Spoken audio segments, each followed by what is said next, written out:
ጥሬ ስጋም ብላ በጣም አሪፍ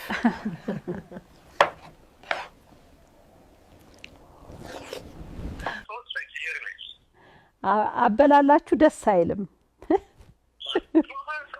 አንድ ኮሜንቶች አበላላችሁ ደስ አይልም። እንደነዚህ አይነት ቪዲዮዎችን ዩቲዩብ ላይ እና ቲክቶክ ላይ አይታችሁ ሊሆን ይችላል። እኔም ደግሞ እንዴት እንደሚሰሩ የተለያዩ አይነት ሪሰርቾችን እያየሁ ነበረ። ብዙ ዩቲዩብ ቪዲዮዎችንም አይቻለሁ። ግን ሁሉም በነፃ እና ይህ ነገር እውነትም በነፃ የሚሰራው ይህን ነገር አብረን ፕሩቭ እናደርገዋለን ማለት ነው። ሁላችሁም ይህ ቪዲዮ እስከ መጨረሻ ድረስ ተከታተሉ። እንዴት ይህንን ቪዲዮ እንደምትሰሩ አሳያችኋለሁ ማለት ነው። ይመቻችሁ። ክሮማችን ላይ እንገባና ጉግል ዋን ኤአይ ብለን ሰርች እናደርጋለን። መጀመሪያ ላይ የመጣውን ሊንክ ከፍተን እንገባለን። ከዛ በኋላ ጉግል ዋን ላይ ኤአይ ፕሮ እና አልትራ አለ ማለት ነው። ፕሮ ለአንድ ወር ፍሪ ነው ማለት ነው፣ $0 ነው። አልትራው ደግሞ ያስከፍላል ማለት ነው፣ ፍሪ የለውም ማለት ነው። ስለዚህ እዚህ ጋር እኛ በነፃ እንዴት ነው መግባት የምንችለው የሚለውን ነገር ነው ማሳያችሁ። እዚህ ጋር ጉግል ኤአይ አልትራ ላይ ደግሞ $125 ያስፈልገናል። ስለዚህ እኛ እዚህ ጋር ዲስካውንት አለ፣ የስቱደንት ዲስካውንት እስከ 2026 ድረስ ለ15 ወር ያክል በነፃ መግባት ትችላላችሁ ነው እንግዲህ የሚሉን። ስለዚህ እዚህ ጋር ስቱደንት ሊንኩን እነካለን። እዚህ ጋር ልክ አይደለም ይለናል፣ ሎኬሽን እንቀይራለን። ቪፒኤናችንን እኔ ተንድራ ቪፒኤንን የተጠቀምኩት።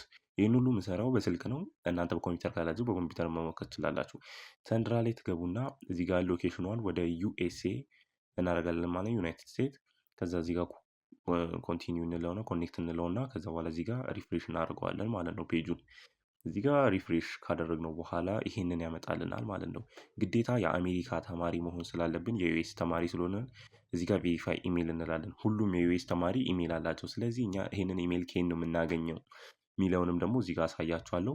አዲስ ታብ እንከፍታለን። እዚህ ጋር አዲስ ታብ ሄደን ፕላስ እንልና ከዛ በኋላ እዚህ ጋር ስቱደንት ኢሜል ጄኔሬተር እንላለን ማለት ነው። እዚህ ጋር ስቱደንት ኢሜል ጄኔሬተር የሚለው ከታች ይመልጣልናል። እሱን ከነካን በኋላ የመጀመሪያውን ሊንክ እንነካዋለን ማለት ነው። የመጀመሪያውን ሊንክ እንደነካን እንደዚህ ቬሪፋይ ሂውማን እንደሆነን ቬሪፋይ እናደርግለታለን ማለት ነው። እሱን ቬሪፋይ እንዳደረግን ወደዚህ ኢሜል ይወስደናል ማለት ነው፣ ወደ ኢቴምፕ ሜል የሚባል። ከዛ በኋላ እዚህ ጋር አውቶማቲካሊ የራሱን ኢሜል ጀነሬት ያደርግልናል። ይህንን ኢሜል እኛ ኮፒ እናደርገዋለን ማለት ነው። ኮፒ ኢሜል አድረስ አለን። እዚህ ጋር እንመለስና እዚህ ጋር ኢሜል ስቱደንት ቬሪፋይ እናደርጋለን ማለት ነው። ችኛዋን ጫን እንልና ፔስት አድርገን ወደ ታች ወረድ እንልና ቬሪፋይ እንለዋለን ማለት ነው። ይህንን ቬሪፋይ ካደረግን በኋላ ድጋሚ ኮድ ይልክልናል። ኮዱንም እዛው የኢሜሉ ቦታ ላይ ነው፣ ኢቴምፕ ላይ ነው የምናገኘው። እዚህ ላይ እንሄድና ድጋሚ ወደ ታች ስክሮል ስናደርግ ይሄ ኢንቦክሳችን ላይ አንድ ኮድ ገብቶልናል።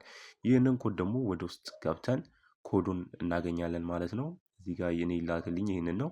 ይህንን ኮድ ደግሞ እገባና ኮፒ አደርገዋለሁ። ከዛ በኋላ ወስጄ እዚህኛው ላይ እዚህኛው ላይ አይደለም ተሳሳትኩኝ፣ ድጋሚ ልውጣና እዚህኛው ላይ እንገባለን ማለት ነው።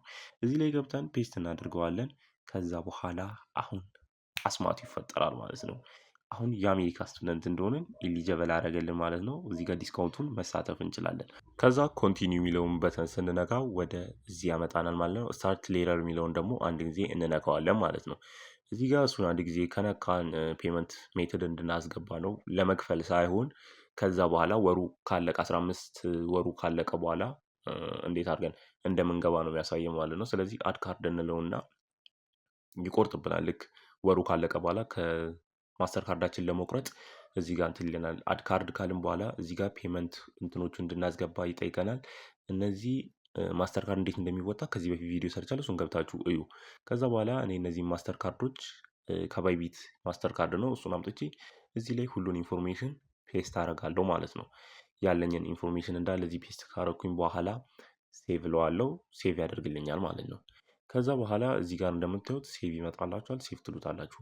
ከዛ በኋላ ግን እዚህ ጋር ሰብስክራይብ እንድናደርግ ያመጣልናል ማለት ነው። አንዴ እዚህ ጋር እንድታዩ ፈልገው ሴፕቴምበር 23 ሲል ከማስተር ካርዳችን ቀጥታ $20 ይቆርጣል ማለት ነው። እናንተ ቀድማችሁ ካንስል ማድረግ ትችላላችሁ። እዚህ ጋር ኮንቲኒው ስትሉ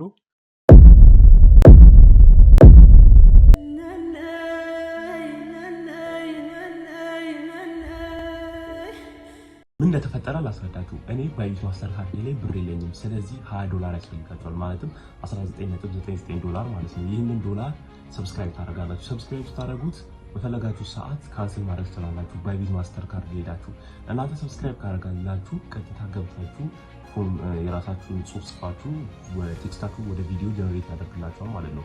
ለምንድን ነው ይህንን $19 ወይም $20 የምንከፍለው የምትሉ ከሆነ ምክንያቱም ብራችሁን ካስቀምጡታላችሁ ዘንድ ያ ጊዜ ሲደርስ ነው። ከሴፕቴምበር 23 በኋላ 26 ላይ ከሴፕቴምበር 23 በኋላ ነው የሚወጣው ማለት ነው።